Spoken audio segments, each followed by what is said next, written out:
Iran पर पलटवार जरूर करेगा।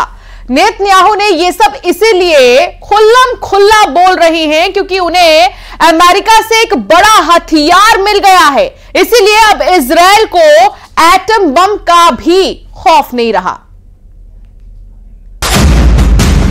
इसमें कोई शक नहीं कि अब तक एरो और आयरन डोम दुनिया में मशहूर हुए हैं। ये इजराइल के बहुत ही सटीक एयर डिफेंस सिस्टम माने जाते हैं। आयरन डोम ने अब तक हमास की तरफ से दागे गए हजारों रॉकेटों को मार गिराया है, लेकिन उसके सामने अब बड़ी मिसाइलों का चैलेंज है जो ईरान के पास भी है। इसके अलावा लेबनान में हिजबुल्ला और यमन में हूती दोनों के पास बैलिस्टिक मिसाइल हैं, लेकिन उनके खिलाफ 100% वाली गारंटी अब इजराइल के पास नहीं रह गई है। इस्राइल को मालूम है कि सिर्फ ईरान ही नहीं बल्कि दक्षिण में यमन की तरफ से भी खतरा है और उत्तर में हिजबुल्ला की तरफ से भी मिसाइल हमले होंगे, क्योंकि हिजबुल्ला ने पिछले कुछ साल में ऐसे हथियार बनाए हैं जो इस्राइल की रेंज तक मार कर सकते हैं। ये इस्राइल के लिए बहुत ही डरावनी बात है, क्योंकि अगर इस्राइल भी फ्रंट पर काबू नहीं पा सका तो समझ लीजिए कि उसके साथ अमेरिका के मिसाइल डिफेंस सिस्टम की भी इज्जत मिट्टी में मिल जाएगी। अमेरिका के थार्ड मिसाइल सिस्टम को बैलिस्टिक मिसाइलों को मार गिराने के लिए 1987 में तैयार किया गया था। थार्ड का रडार आसपास की मिसाइल को उसकी लॉन्चिंग स्टेज में ही पकड़ लेता है और टारगेट को शुरुआत में ही खत्म कर देता है। युद्ध के हालात में इस सिस्टम को सिर्फ 5 मिनट में एक्टिवेट किया जा सकता है। अमेरिका के एक थार्ड मिसाइल डिफेंस की एक बैटरी यानी 6 लॉन्चर्स के साथ इस सिस्टम की कीमत 25,000 करोड़ रुपए है।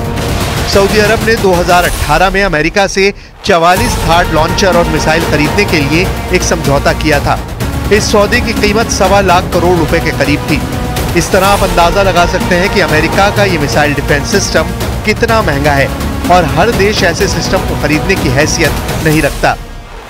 ईरान को भी जरूर डर सता रहा होगा कि इजराइल अब अमेरिका के इसी एयर डिफेंस सिस्टम से उसकी मिसाइलों को रोक लेगा। ऐसे में पश्चिम एशिया में बैलेंस ऑफ पावर यानी शक्ति संतुलन में इजराइल बाजी मार लेगा। ईरान के इस खौफ को लेकर इलाके में तनाव बहुत ज्यादा बढ़ना तय है। यही वजह है कि थर्ड मिसाइल सिस्टम की वजह से ईरान ही नहीं रूस भी तनाव में है।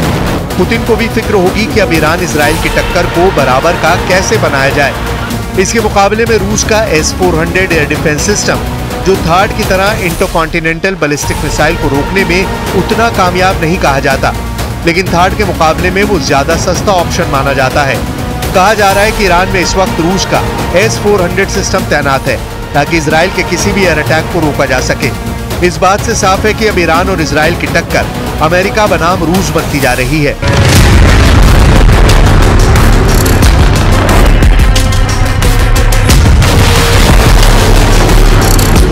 S-400 के मल्टीलेयर मिसाइल डिफेंस के मुकाबले थार्ड सिस्टम बैलिस्टिक मिसाइलों को उनकी उड़ान के शुरुआती दौर में ही गिराने का दावा करता है।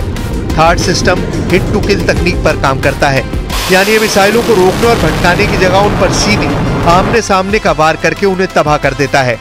इजराइल के पास अपना एयर और मिसाइल डिफेंस सिस्टम है। अमेरिका का पैट्रियट सिस्टम भी इजराइल के पास है, लेकिन बावजूद इसके ईरान की कई मिसाइलों को वो इंटरसेप्ट नहीं कर सका। इसलिए third missile defence system America की इज्जत का भी सवाल है। अगर अगले हमले में इन सब सिस्टम के बावजूद ईरान की मिसाइलें नहीं रुकी तो अमेरिका की साख और उसके मिसाइल डिफेंस सिस्टम पर सवाल उठना लाजमी है। थार्ड को लेकर खबर ऐसे वक्त में आई है जब ईरान और रूस के राष्ट्रपति की मीटिंग हो चुकी है। पुतिन और पेजेश्कियान दोनों बोल चुके हैं कि रूस और ईरान एक साथ हैं, दोनों मिलकर काम कर रहे हैं। पुतिन और पेजेश्कियान के बीच तुर्कमेनिस्तान में हुई मुलाकात से जाहिर है कि सबसे ज्यादा टेंशन अमेरिका और इजराइल को ही होगी।